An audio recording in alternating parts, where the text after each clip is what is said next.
ዛሬ እንግዲህ ማሳያችሁ አምስት የጊታር አጨዋወት ወይም አምስት ሌቭሎችን ነው። ከጀማሪ ጀምሮ ጀስት አሪፍ እስከሚባለው አጨዋወት ድረስ እንዴት እኛ ሀገር ላይ በብዛት ደግሞ እኛ ሀገር የተለመደው የጊታር አጨዋወት ነው ማሳያችሁ። መጀመሪያ ላይ ግን የምናየው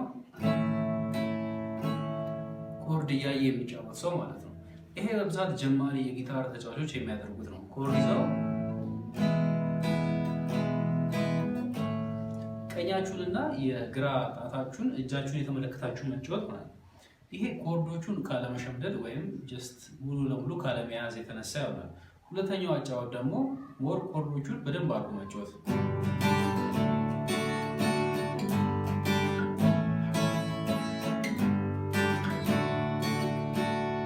ይሄኛው አጫወት ደግሞ ሞር ኮርዶቹን አንደርስታንድ አድርጋችሁ ቶሎ ቶሎ ፖዚሽኖችን መቀየር ስትችሉ የምትጫወቱት አጫወት ነው። ሞር ኮርዶችን ስትይዙ በተለይ ኦፕን ኮርድ ያለው ማለት ነው። ሶስተኛው አጫወት ደግሞ ከዚህኛው ትንሽ አድቫንስ ስታደርጉት የምትጫወቱት ነው፣ ባር ኮርድ።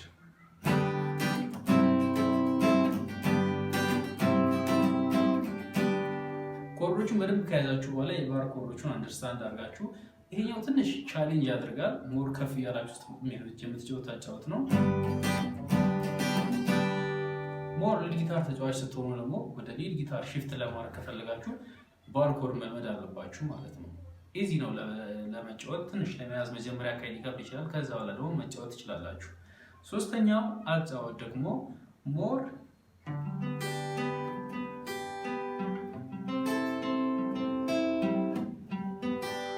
አርፔጂዮ የምንለው እንግዲህ የአርፔጂዮ አጫወት ኮርዶችን መጫወት ከለመዳችሁ በኋላ እያንዳንዱን ክር መልቀም ማለት ነው።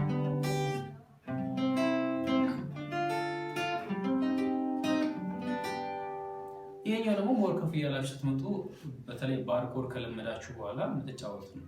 ይሄኛውን ወደ ኦፕን ኮርድ ይዛችሁ መታችሁ መጫወት ትችላላችሁ።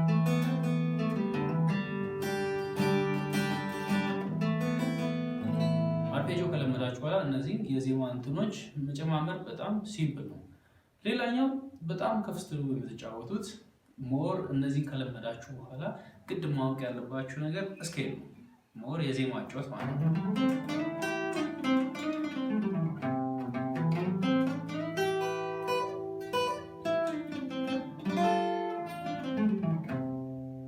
ይሄኛው ደግሞ ስኬሎችን ከሰራችሁ በኋላ ዜማ መጫወት ስትጀምሩ ሞር በጊታራችሁ ከባንድ ጋር ሊሆን ይችላል ማጀብ የምትችሉበት የዜማ አጫወት ሜሎዲዎችን የምትጫወቱበት ነው።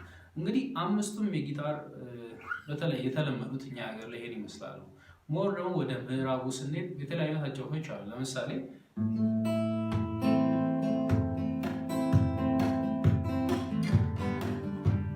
ሞር ድራም እየጨመራችሁ ምናምን የምትጫወቱት ነገር ማለት ነው።